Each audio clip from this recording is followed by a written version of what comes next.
Baik, Bismillahirrahmanirrahim. Assalamualaikum warahmatullahi wabarakatuh.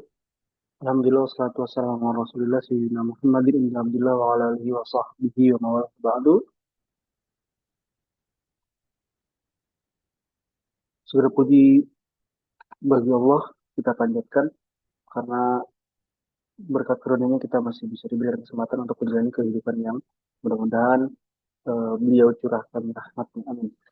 Salawat dan salam semoga selalu tercurah limpahkan kepada Nabi Muhammad sallallahu alaihi wasallam. Baik, pada kesempatan kali ini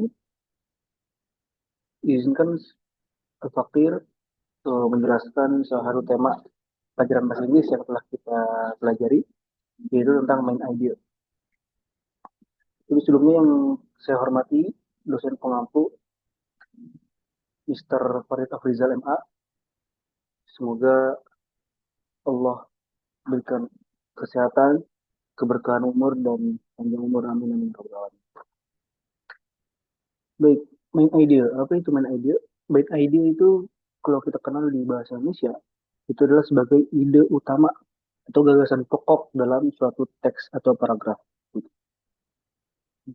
Jadi dalam bahasa Inggris itu tidak jauh berbeda dengan yang ada di bahasa Indonesia.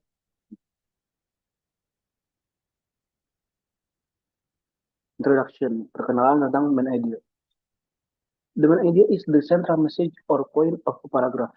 Yang pertama, main idea itu adalah inti dari pesan atau inti poin dari suatu paragraf yang ingin disampaikan.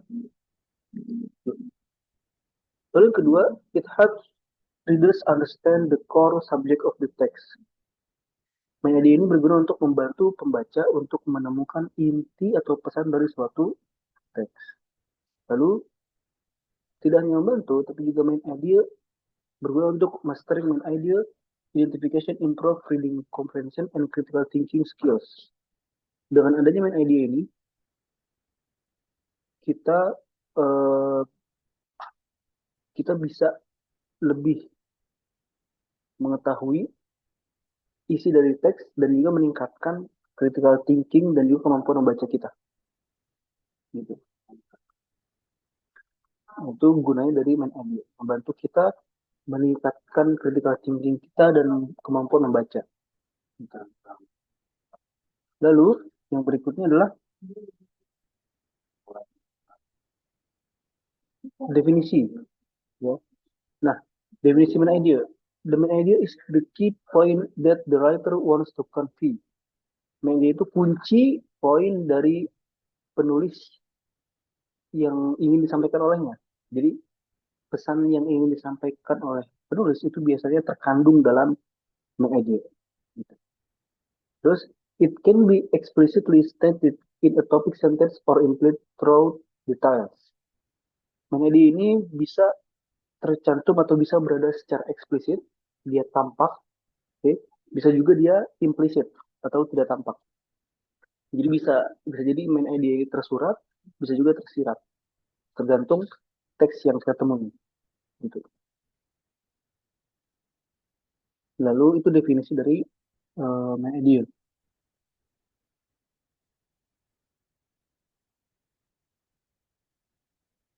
Kemudian yang berikutnya, ini stated and implied main idea. Ini contoh dari main idea yang tampak dan main idea yang tidak tampak atau implisit gitu ya.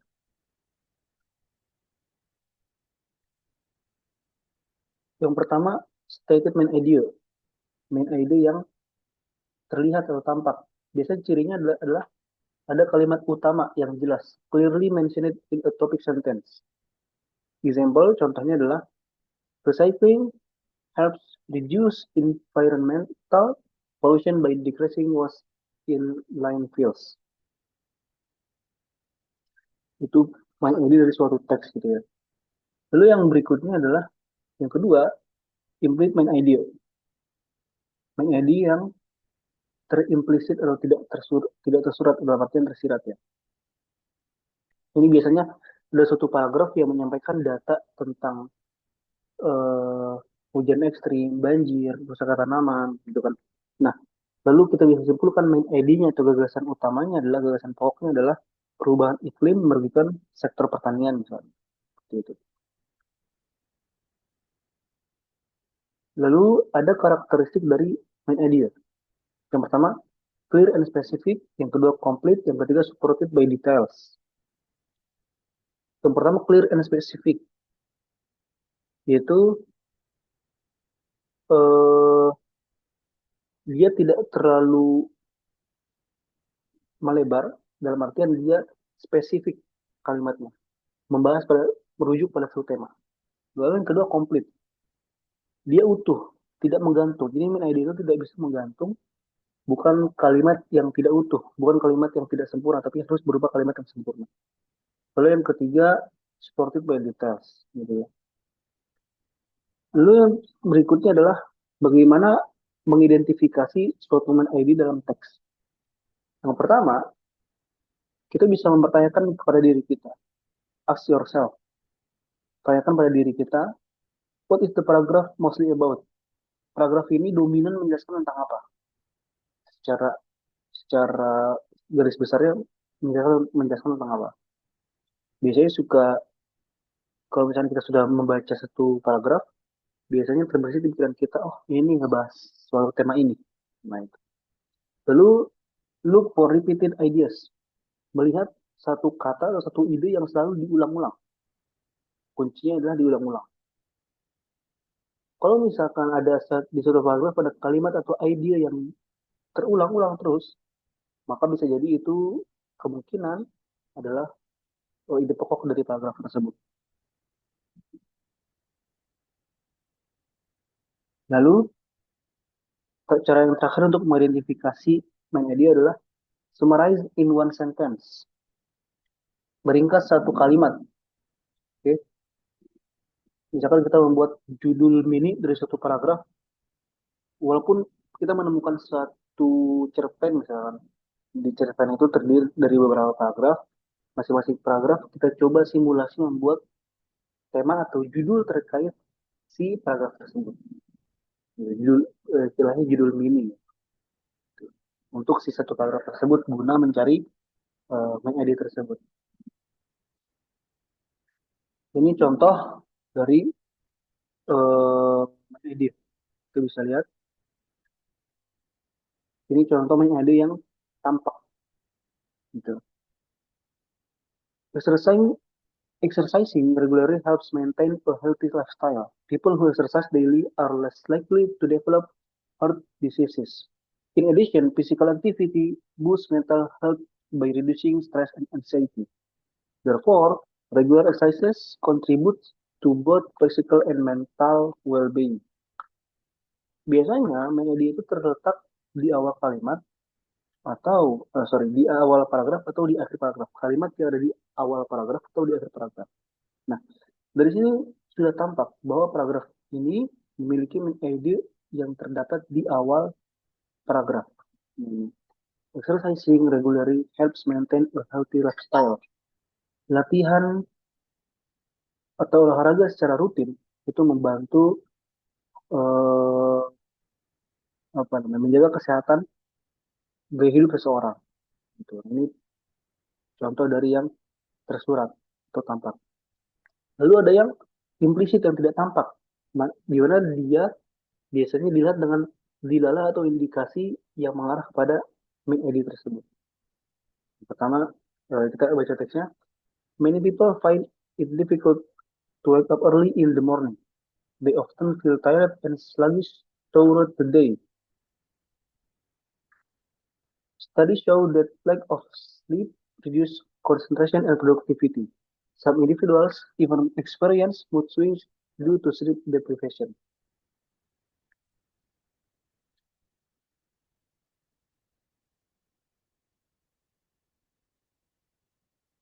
Nah, ini idenya adalah menjelaskan bahwasanya dampak dari kurang tidur. Walaupun di sini tidak ada kata-kata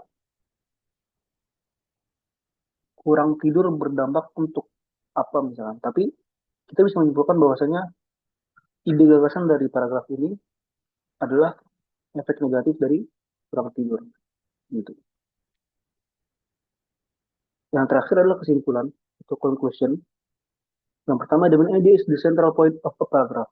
Main idea itu atau gagasan pokok adalah poin utama dari suatu paragraf, yang mana dia tadi bisa terletak di awal paragraf atau di akhir paragraf. Bahkan ada juga yang menyatakan bahwa main idea bisa terdapat di tengah paragraf gitu ya. Lalu yang kedua, it can be stated directly or simply through details. Main idea ini bisa tercantum atau bisa eh, ada secara jelas atau eksplisit, bisa juga dia implisit, tidak tampak gitu. Lalu yang terakhir, cara untuk mengidentifikasi ide pokok adalah maaf, dengan mengidentifikasi ide pokok itu bisa meningkatkan kemampuan membaca kita dan eh, skill analisa kita gitu. Dengan bisa atau mampunya kita mengidentifikasi suatu ide pokok bisa meningkatkan kemampuan membaca kita dan menganalisa suatu hal gitu ya. Itu kesimpulan dari penyelesaian ide. Mungkin itu materi yang bisa saya sampaikan terkait dengan ide. Saya ucapkan terima kasih kepada dosen pengampu, Mr. Rafat Afrizal, MA. Kurang lebihnya mohon maaf. Wassalamualaikum warahmatullahi wabarakatuh.